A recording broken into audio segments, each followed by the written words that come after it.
Halo, Assalamualaikum warahmatullahi wabarakatuh.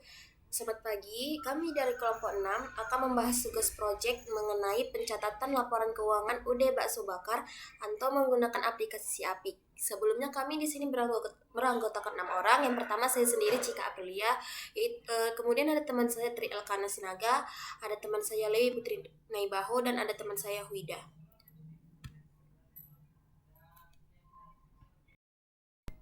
Baik, langsung saja ke bab pembahasannya. Di sini kami membahas 6 materi, yaitu yang pertama latar belakang, tujuan dan manfaat, yang kedua metodologi penelitian, yang ketiga hasil penelitian, yang keempat gagasan, yang kelima rekayasa ide, dan yang terakhir itu ada kesimpulan.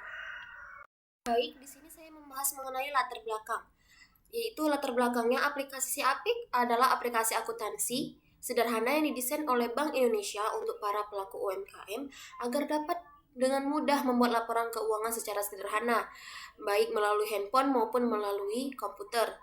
Penggunaan Siapik meliputi perorangan, badan usaha bukan badan hukum, di antaranya pertanian, jasa, perdagangan, manufaktur, perikanan tangkap, perikanan budidaya, dan peternakan. Siapik bisa digunakan untuk pencatatan setiap transaksi, di mana nanti hasilnya bisa juga menjadi semacam laporan keuangan bagi pelaku usaha. Dan kita berharap kerapian dari pencatatan transaksi dapat membantu pelaku usaha untuk mendapatkan pembiayaan perbankan maupun vintage. Lalu di sini ada tujuan dan manfaat. Tujuannya yaitu yang pertama, tujuan dari penyusunan aplikasi ini agar UMK melek finansial minimal bisa membedakan aset dan utang maupun piutang. Yang kedua, memberikan solusi perbaikan dari laporan keuangan yang dihasilkan. Nah, di sini juga ada manfaatnya, yaitu yang pertama menyusun laporan keuangan dengan mudah dan sebagai bahan pengajuan kredit atau pembiayaan kepada perbankan. Yang kedua, mengetahui solusi yang diberikan pada laporan keuangan yang dihasilkan. Baik, sekarang kita masuk ke materi mengenai metodologi penelitian. Yang pertama itu ada lokasi dan waktu penelitian. Penelitian ini dilaksanakan di Jalan Perhubungan Lodendang pada hari Senin 15 November pada pukul 11 siang. Subjek penelitian itu adalah pihak yang dijadikan sebagai sampel dalam sebuah penelitian. Dalam penelitian ini adalah salah satu pemilik UMKM di Jalan Perhubungan Lodendang, yaitu pada usaha bakso bakar milik Bapak Anto. Lalu ada teknik pengumpulan data. Teknik pengumpulan data yang digunakan dalam penelitian ini adalah wawancara dengan melakukan tanya jawab langsung kepada pemilik UMKM. Lalu ada teknik analisis data. Pada teknik ini, analisis yang digunakan yaitu deskriptif kualitatif dengan pendekatan survei, di mana hasil peneliti melakukan wawancara langsung kepada pemilik UMKM untuk mendapatkan informasi. Dan terakhir itu ada instrumen penelitian. Instrumen yang digunakan dalam penelitian ini adalah catatan pertanyaan berisi kumpulan pertanyaan yang diajukan penelitian kepada narasumber. Dokumentasi merupakan bukti bahwa penulis telah melakukan observasi langsung, serta aplikasi Siapik yang digunakan sebagai alat untuk memudahkan mencatat transaksi. Baik, adapun hasil dari penelitian ini pada periode November 2021, laba yang dihasilkan sebesar 2.943.333, saldo laba awal sebesar 7 juta, penarikan oleh pemilik sebesar 2.500.000, saldo laba akhir sebesar 7.443.333. Selanjutnya penghasilan yang didapatkan sebesar 15 juta, di mana penghasilan ini didapatkan dari penjualan sebesar 15 juta. Lalu total bebannya sebesar 12.056.666, di mana beban ini didapatkan dari beban bahan material sebesar 3.690.000, beban tenaga kerja sebesar 5 juta, beban listrik sebesar 500.000, beban air sebesar 300.000, beban telepon sebesar 400.000, beban penyusutan sebesar 500.000, dan beban lain sebesar 1.666.666. Jadi didapatkanlah total beban yaitu 12.056.666. Laporan yang berikutnya yaitu laporan posisi keuangan periode November 2021, di mana jumlah aset sebesar Rp119.443.333 dan jumlah kewajiban modal dan saldo laba sebesar Rp119.443.333 dan total aset sebesar Rp119.443.333, di mana aset ini didapatkan dari kas sebesar Rp4.750.000, tabungan sebesar Rp48.500.000, piutang usaha sebesar 4 juta, aset tetap sebesar 24 juta, akumulasi penyusutan sebesar Rp500.000, persediaan bahan material sebesar Rp360.000, beban dibayar di muka sebesar Rp38.333.333, dan total kewajiban sebesar 2 juta, di mana kewajiban ini yaitu utang usaha sebesar 2 juta. Jadi modal dan saldo laba memiliki total Rp117.443.333, di mana modal sebesar 110 juta dan saldo laba sebesar Rp7.443.333. Selanjutnya ada laporan arus kas periode November 2021, di mana kenaikan kas dan setara kas sebesar Rp38.250.000, saldo awal setara kas sebesar Rp15 juta, saldo akhir setara kas Rp53.250.000. Adapun total penerimaan kas dan setara kas yaitu Rp95 juta yang dihasilkan dari kegiatan usaha sebesar Rp15 juta dan tambahan modal sebesar Rp80 juta, maka dihasilkanlah total penerimaan kas dan setara kas Rp95 juta. Lalu pengeluaran kas dan setara kas sebesar Rp56.750.000, di mana pengeluaran kas dan setara kas ini dihasilkan dari kegiatan usaha, di mana kegiatan usaha ini memiliki total Rp54.250.000 dan penarikan oleh pemilik sebesar Rp2.500.000. Selanjutnya ada rasio likuiditas. Rasio likuiditas dibagi menjadi dua, yaitu rasio lancar dan rasio cepat. Rasio lancar, total aset lancarnya yaitu sebesar Rp95.943.333 dan total kewajiban jangka pendeknya yaitu 2 juta, di mana rasio lancarnya 47,97, dan rasio cepatnya total aset lancarnya sebesar Rp95.943.333, total persediaannya yaitu Rp360.000, total kewajiban jangka pendeknya sebesar 2 juta, rasio cepatnya 47,79, di mana rumus dari rasio cepat ini yaitu aset lancar dikurang persediaan dibagi bahan material per kewajiban jangka pendek.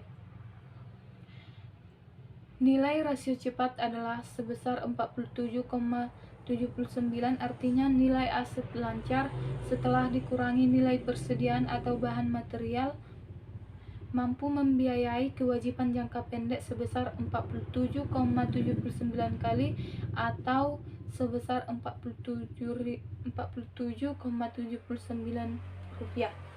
Aset lancar mampu membiayai Rp1 kewajiban jangka pendek. Selanjutnya, rasio solvabilitas, di mana total kewajiban sebesar 2 juta, total modal dan saldo laba sebesar Rp117.443.333, dan rasio solvabilitas 0,02, di mana rumus dari rasio utang terdapat modal sama dengan total kewajiban per total modal dan saldo laba. Nilai rasio utang terhadap modal adalah sebesar 0,02, artinya total kewajiban dapat dipenuhi dari 0,02 dikali 100% total modal dan saldo laba. Selanjutnya, rasio profitabilitas. Laba sebelum penarikan oleh pemilik sebesar Rp2.943.333. Total asetnya sebesar Rp119.443.333. ROE-nya 0,02, di mana rumusnya tingkat pengembalian aset sama dengan laba sebelum penarikan oleh pemilik per total modal. Jadi laba setelah penarikan oleh pemilik sebesar Rp443.333. Total modal 110 juta. ROE-nya sama dengan 0, maka rumus tingkat pengembalian modal sama dengan laba setelah penarikan oleh pemilik per total modal.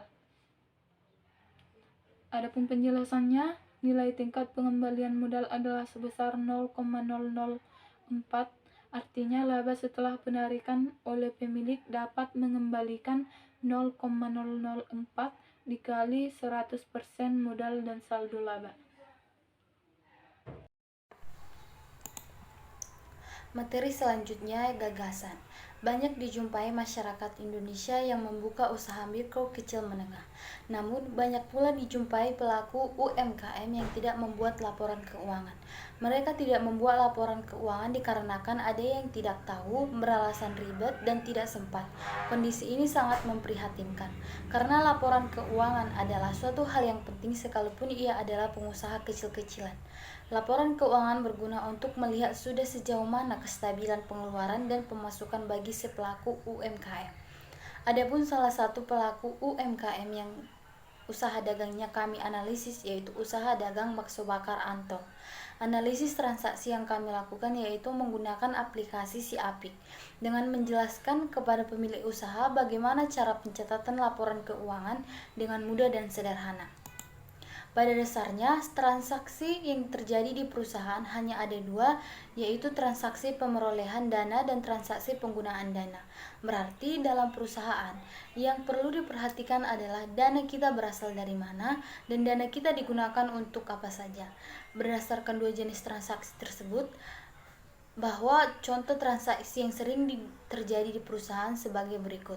Yang pertama, transaksi setoran modal dari pemilik ke perusahaan. Yang kedua, transaksi pembelian.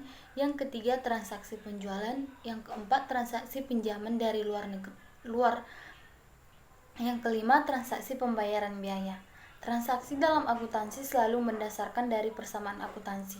Selain itu, akuntansi juga mendasarkan diri pada prinsip kesatuan usaha, yaitu suatu usaha perusahaan terpisah dengan pemiliknya, sehingga ketika perusahaan bertransaksi dengan pemilik atau baik dana mengalir dari pemilik ke perusahaan berupa modal atau perusahaan ke pemilik berupa private atau dividen juga harus dicatat. Sekian dari saya. Nah, baiklah, di sini saya akan melanjutkan materi yang selanjutnya, yaitu rekayasa ide. Nah, adapun solusi yang dapat kami berikan untuk para pelaku UMKM yaitu, yang pertama, sebagai anak akuntansi, kami akan mencoba mengajari pelaku UMKM untuk membuat laporan keuangan. Karena banyak pelaku UMKM yang lulus dari sekolah, tetapi tidak mempelajari cara menyusun laporan keuangan ini.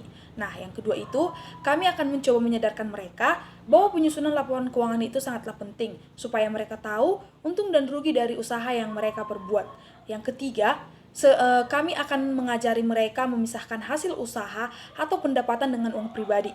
Kami akan mengajarkan cara pembuatan laporan keuangan yang bahasa atau istilahnya mudah pahami serta sederhana dan tidak membingungkan para pelaku UMKM, tetapi masih dalam standar akuntansi keuangan. Nah, yang keempat itu, kami juga akan merekomendasikan aplikasi Siapik, aplikasi akuntansi sederhana yang didesain oleh Bank Indonesia untuk para pelaku UMKM agar dapat dengan mudah membuat laporan keuangan secara sederhana, baik melalui handphone maupun melalui komputer atau laptop. Nah, baiklah, sekarang kita sudah sampai di bagian kesimpulan. Kesimpulan yang dapat kelompok kami ambil yaitu dari salah satu pelaku UMKM untuk mencontohkan atau mengajari secara langsung bagaimana pembuatan laporan keuangan dengan baik dan benar. Sesuai dengan gagasan kami ini, kami ingin mengajari para UMKM secara langsung dalam membuat laporan keuangan. Kami akan memaparkan manfaat apabila UMKM membuat laporan keuangan. Ia akan tahu dan melihat secara langsung pendapatan atau rugi dari usaha yang ia bangun, melihat bagaimana biaya yang ia keluarkan untuk melengkapi usahanya, dan agar pelaku UMKM juga bisa membatasi pengeluaran yang bisa banyak menghabiskan uang dari perusahaan yang mereka jalankan. Nah, apabila pelaku UMKM tetap menjalankan pembuatan laporan keuangan, maka itu akan berdampak bagi usaha dan pemilik. Karena dari laporan keuangan inilah pemilik dapat memperhitungkan keuntungan yang diperoleh dan mengetahui berapa tambahan modal yang dia capai. Dan juga dapat mengetahui bagaimana keseimbangan hak dan kewajiban dari usaha yang ia miliki ini. Nah, sehingga setiap keputusan yang diambil oleh pemilik dalam mengembangkan usahanya akan didasarkan pada kondisi konkret keuangan yang dilaporkan secara lengkap, bukan hanya didasarkan pada asumsi semata. Sekian penjelasan hasil penelitian kami ucapkan terima kasih.